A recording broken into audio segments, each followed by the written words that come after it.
Welcome to Not Suitable for Democracy. I'm your host, Nick, and we're going to discuss some breaking news that came out today, September 2nd, 2025. Now, this podcast was recorded just after Labor Day, so it is going to be a little later than usual, but that's to make sure that we can get you the most up-to-date headlines. In addition, we're going to talk about Zohran Mamdani and the New York City general election for mayor, and what you can expect in the coming months leading up to Zohran's victory. Then we're going to talk about Jerry Nadler and how he will not seek re-election for Congress. Now, this is a huge shakeup not only for New York City politics, but also what this could mean for Congress. And then lastly, we are going to move to the left about the dark money group that is infiltrating leftist politics.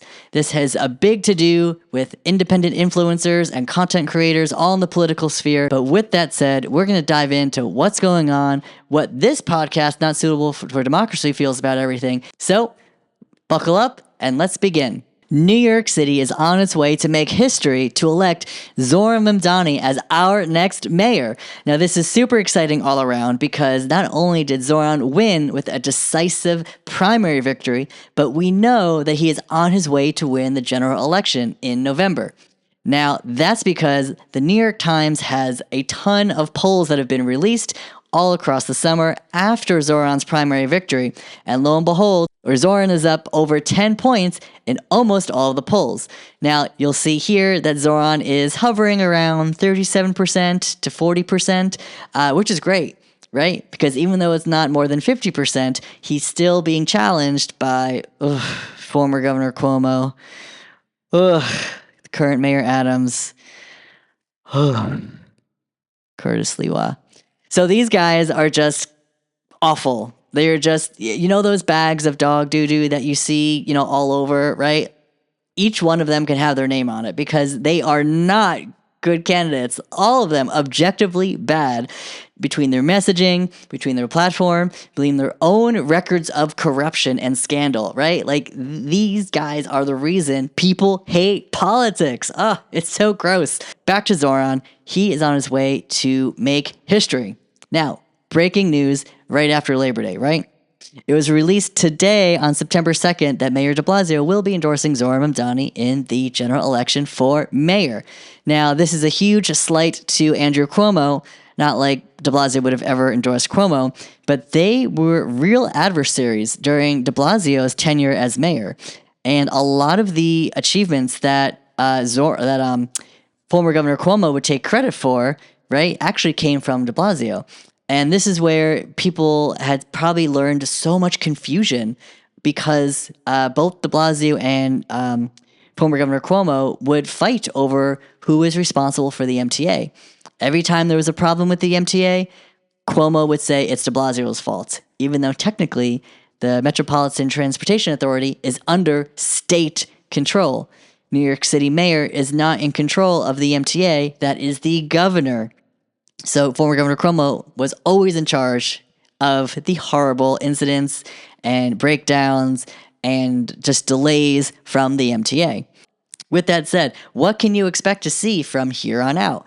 We know after Labor Day, which is the unofficial end of summer, this is when the media news cycle changes. This is when things start to ramp up in anticipation for November general elections, right? So what we can also expect with New York City is that voters will start to wake up. So what else can you expect from Zohran Mamdani leading up to his general election victory? Well, we're going to see some really fun campaign activities, right? I have no information on what those will be, but what I do know is that Zohran's team are out-of-the-box thinkers. Between the scavenger hunt and between the high visibility of support that he has, we know there's going to be some good events coming up. They're going to be local, right? Zohran wants to be everywhere and be seen with everyone, so he will be traveling to all 5 boroughs. We know that. He's already started.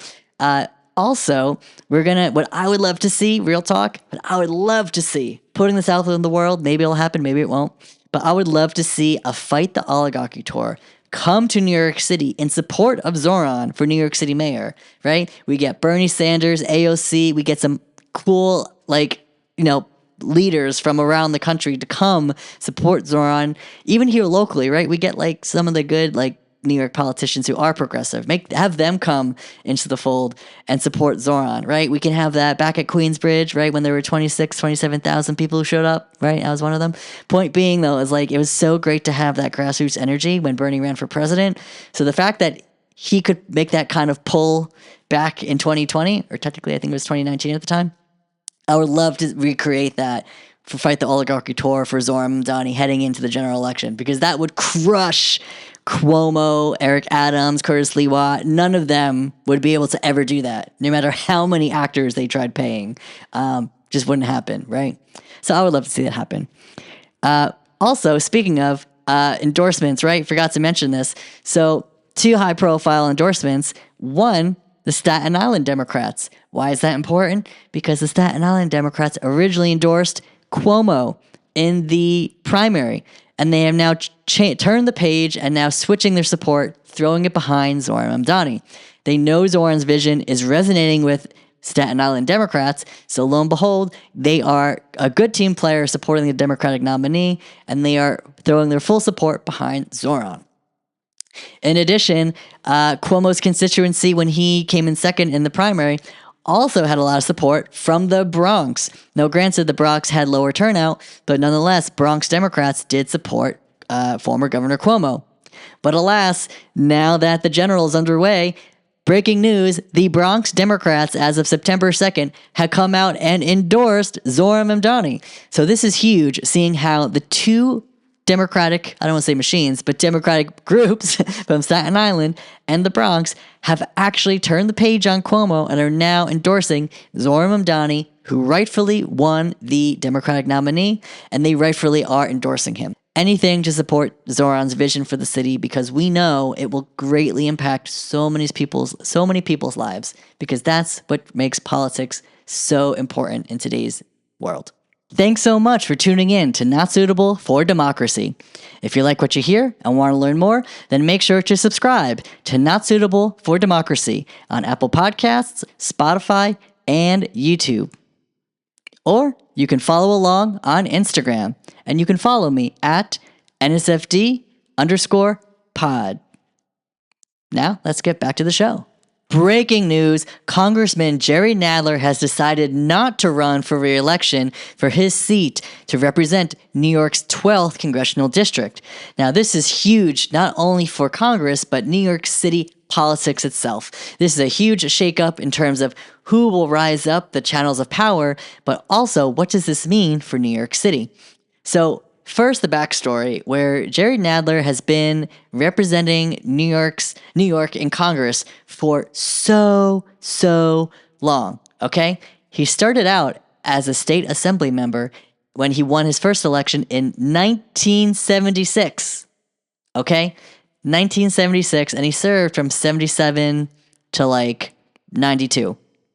Then from there, he eventually tried running for a few other seats, didn't work out, but eventually he did run for Congress, and then he won.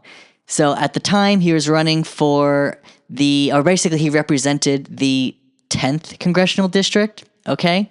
And it wasn't until 2022 when New York had a huge overhaul of its redistricting. And because of that, New York's 12th congressional district, which was represented by Carolyn Maloney, basically covered the east side of Manhattan, whereas Nadler in the 10th congressional district covered the west side of Manhattan. But because of the redistricting, the New York's new 12th congressional district took up the entire island of Manhattan. I mean, it stopped under, 100-something Street, right? And then also went above maybe 14th Street. I don't know the exact boundaries, but we can show you a map. That being said, Jerry Nadler and Carolyn Maloney had to primary each other to fight to keep their seat. And they were both long-term incumbents. But long story short, it wasn't until Representative Maloney was then kind of pot calling the kettle black, where she was calling Jerry Nadler too old, he's going senile, and he couldn't be trusted. But that line of attack actually backfired, and it gave a beloved congressman the edge to win the new 12th congressional district. So, lo and behold, Jerry Nadler He's been in politics a very long time. So for him to finally announce retirement is huge. And also, mind you, Jerry Nadler was the chair of the House Judiciary Committee from 2019 to 2023. So this was during the time when he was even overseeing, I think, Trump's impeachment. Or at least he definitely had a lot to do during the first Trump administration, but even more so keeping things afloat during Biden's administration. So Jerry Nadler, we thank you for your service. You've definitely done a lot for New York City. But at the end of the day, we are ready to turn the page and usher in a new chapter of leadership. So what does that mean? So we are now going to be seeing potentially new leaders rise up. So City and State also recently posted or published that there is talk about who will be running for Jerry Nadler's 12th congressional district seat. Now, some names include State Assembly members Michael Lasher, Tony Simone, Liz Kruger, and even, gotta check my notes real quick, Alex Borez. So with that said, these folks, it's all speculation at this point. No one has officially announced. But if I had to speculate, I would also throw in there possibly City Council member Eric Botcher. I know there's been talk of him running for higher office at some point. He's been positioning himself very well, even through his messaging and what he's been fighting for. You can definitely see it when someone goes from just general, run-of-the-mill council member to, they're in it to win it. So it's good to see that there are people who are interested in competing for the seat. It may very well be a competitive primary because when you think about it, if you're dealing with the majority of Manhattan, that is money and power. So the person who wins that seat, you're most likely going to see someone who is a good fundraiser and someone who has a lot of political sway within the local establishment. I would love to see a Democratic Socialist run for the seat, bare minimum a progressive, but most likely it's just going to be so hard to navigate the political channels of Manhattan. Because again, it's old money versus potentially I don't want to say new money, but whatever the new vision of the city they could be fighting for, right? Now, with that said, there actually is a progressive challenger in that race already, and his name is Liam Elkind. From what I've researched, that so far, from my understanding, is that he claims to be a progressive. On his campaign website, it says that he will not accept a dime from corporate PAC money. And that is music to my ears. So the fact that already he's running to be a progressive and will not accept any corporate PAC money, that is huge. And again, it's going to be hard when you would need to fundraise for that district. But if he could pull it off, I give him a lot of credit. However, I found his between social media and his campaign website a little light on policy, right? I'd like to see stronger progressive policy vision. But if he's already not accepting corporate PAC money, great. He also claims to be a Rhodes Scholar, someone who's actually done incredible work during the pandemic, connecting people with valuable resources, right, between food, shelter, you name it. But with that said, I think him being, on the ground, organizer, some organizing experience, I'll say, but then also, coming with a very educated background as well, Rhodes Scholar. And then lastly, right, like the fact that he jumped in to primary Jerry Nadler before Nadler chose not to seek re-election is good, right? It's like showing that he had the political courage to jump in the race, and like fight for, a younger progressive to potentially lead that district. So great to see that he was already in the race. But again, City and State is already publishing that there's speculation for more challengers to enter. But for as of now, best of luck to whoever throws their hat into the race. Dark money in politics? Now that is not suitable for democracy. So lo and behold, on August 26th, it was reported in Wired that a dark money group is funneling money to Democratic content creators to then promote the Democratic Party. Now, this was originally shared by Taylor Lorenz, who in her own right is an influencer, right? She's done a lot of great work across Business Insider as a tech reporter, as a journalist. She's worked at The Atlantic, The Times, Washington Post.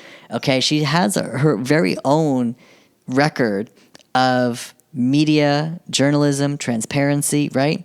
She even has experience breaking big stories in social media. For example, she broke the story in 2020 that Michael Bloomberg was paying Instagram meme accounts to send fake ads through direct messages to potential voters.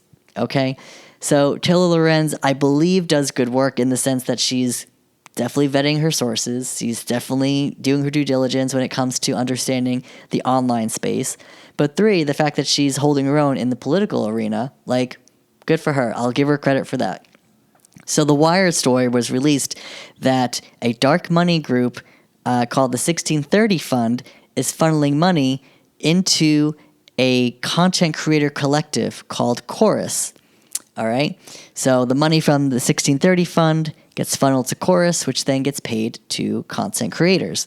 Now, the drama or the issue here is that there is a contract from Chorus that is very, very clear about what they can and can't do. And it's scary to think that content creators are now being bought and sold, used as pawns and puppets on the behalf of the 1630 Fund.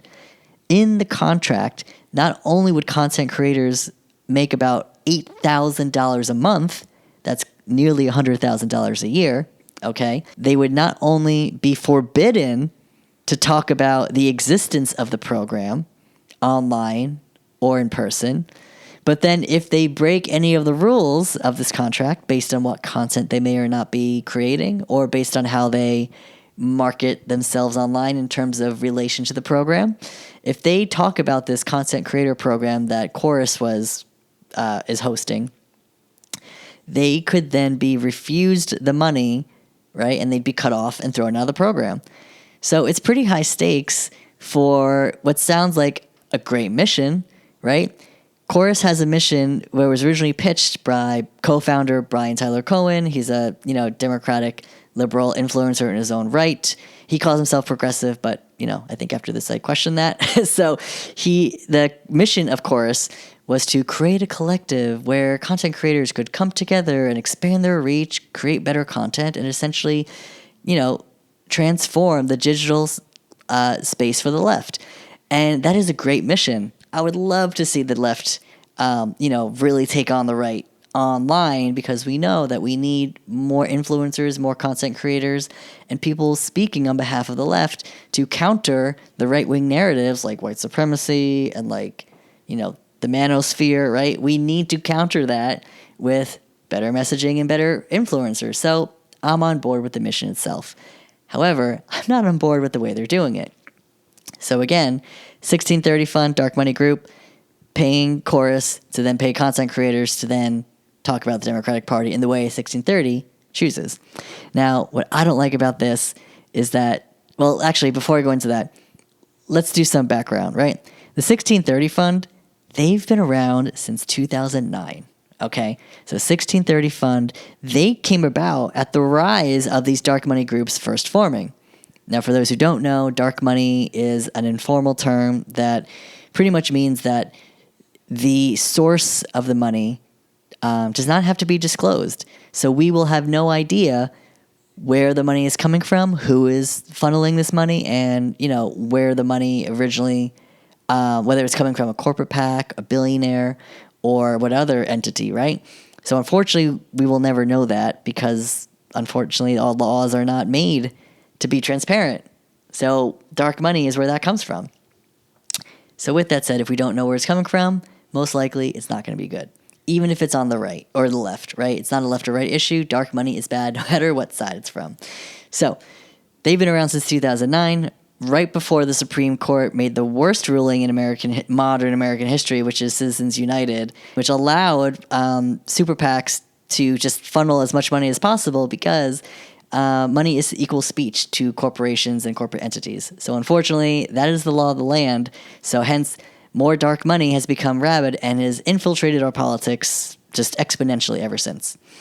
Fast forward, the 1630 Fund has also played a role in the 2018 election where they raised an upward of $141 million toward progressive causes, ballot initiatives, and candidates in that midterm elections to counter Trump and his agenda. Then we see it again in 2020 where the 1630 Fund raised over $400 million to unseat, at that time, President Trump. Now, of course, I'm glad that Trump got out of office. So like, I can't say I'm disappointed, but I don't know if we can really like go on the hill and say, dark money is good. That's not how our politics should be run.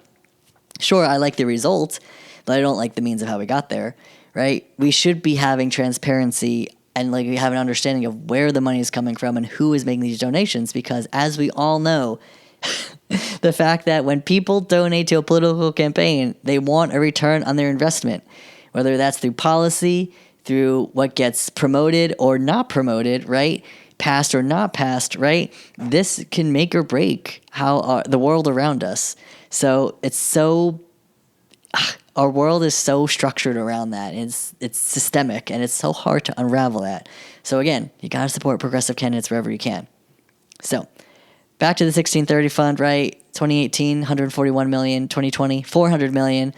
2023, apparently over 60% of their funding came from only 4 donors, each donating anywhere from like $30 to $50 million. That's a lot of money from like 4 entities.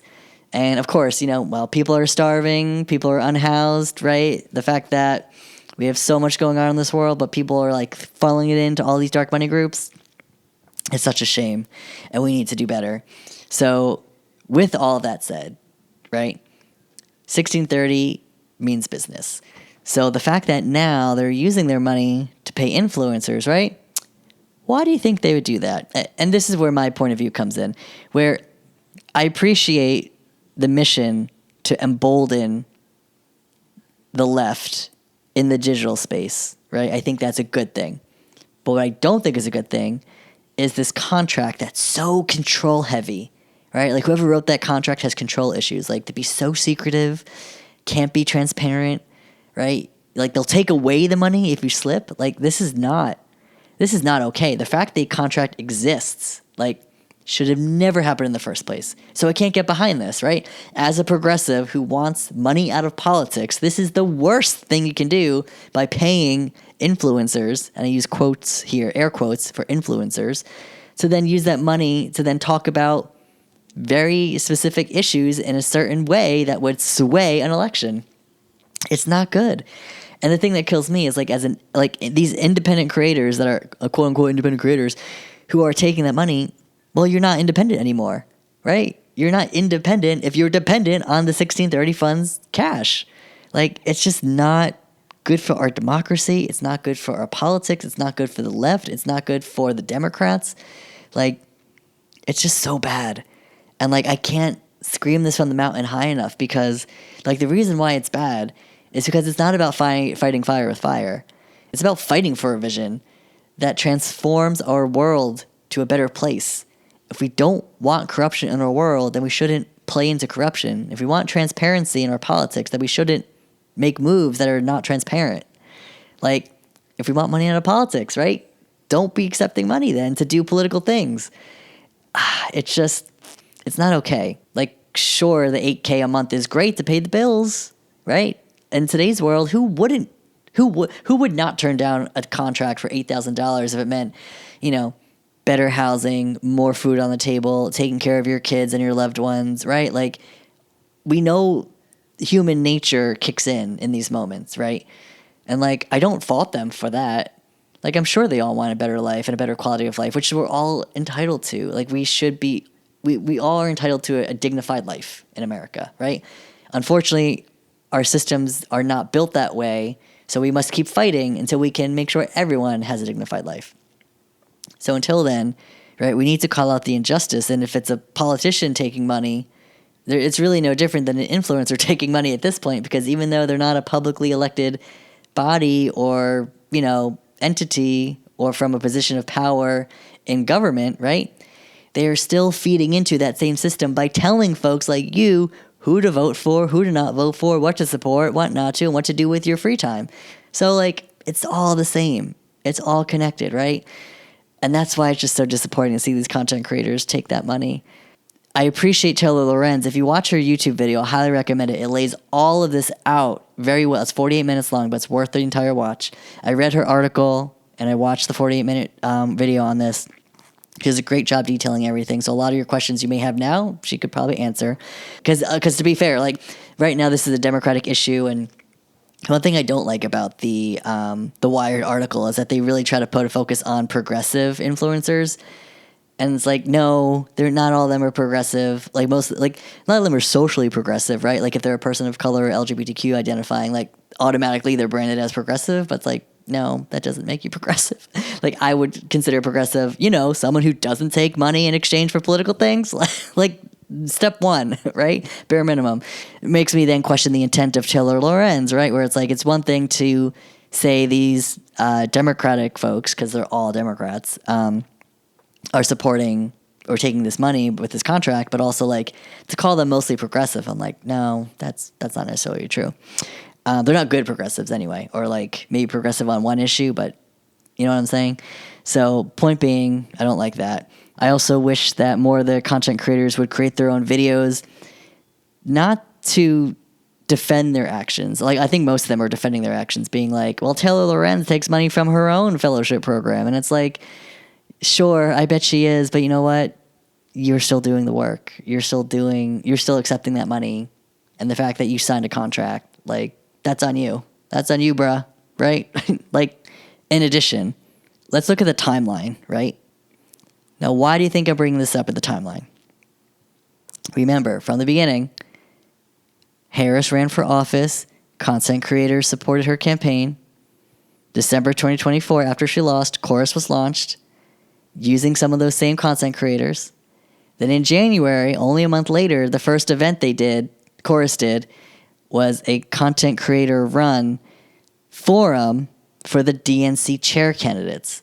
So the fact that the Democratic Party was using Chorus, right, in terms of visibility, getting their awareness out, but also to create content for the DNC chair candidates, it gets very messy that you cannot separate the scratch your back, scratch my back mentality here. It's very transactional. Then in June, that's where this infamous contract comes into play, where the negotiations were happening in June. Fast forward, right, come August 12th. August 12th is when the Hill had published that the DNC chair, Ken Martin, is supporting a resolution to reject dark money in Democratic primaries. Now, isn't that interesting that the DNC chair is rejecting dark money in primaries? Well, if you think about it, we know that the 1630 Fund is using their money to support this influencer program for Chorus. So maybe instead of funneling it into the primaries, they can look like the Democratic Party can look like the good guys, use the 1630 Fund to funnel the money to the influencers secretively. So then in the primary, candidates don't need to necessarily raise money in the same way that they used to, because from all the influencer support saying, vote for this guy, vote for that person, they would then donate tons of grassroots dollars to those said candidates. Let me put it this way. The DNC could definitely sign that resolution in rejecting dark money because they know that that dark money will still be flowing into Democratic politics, right? So yeah, it's just so disappointing that this is where Democratic politics has taken us, and the fact that 1630 Fund, instead of paying the candidates or funneling money to candidates, now they're going to funnel it to influencers to then tell everyone to send grassroots donations to those candidates. That's where we're headed. So I really hope that we can get out of this. At the end of the day, we need to transform our politics, and I will strongly advocate that we do it in a way that's honorable, transparent, more accessible, and inclusive, right? I think if we can make our politics all of those things, then we'll be in a good spot. So if that means rejecting corporate or dark money, if that means challenging our elected leaders, and if that means, having those tough conversations, like, that is how we'll get out of this mess. I honestly don't think we're going to do it overnight. But with your help, there is a chance we can make progress together. If you like what you heard or want to learn more, then make sure to subscribe to Not Suitable for Democracy on Apple Podcasts, Spotify, or YouTube. Or you can follow along on Instagram at NSFD_pod. And remember, democracy is not suitable without you.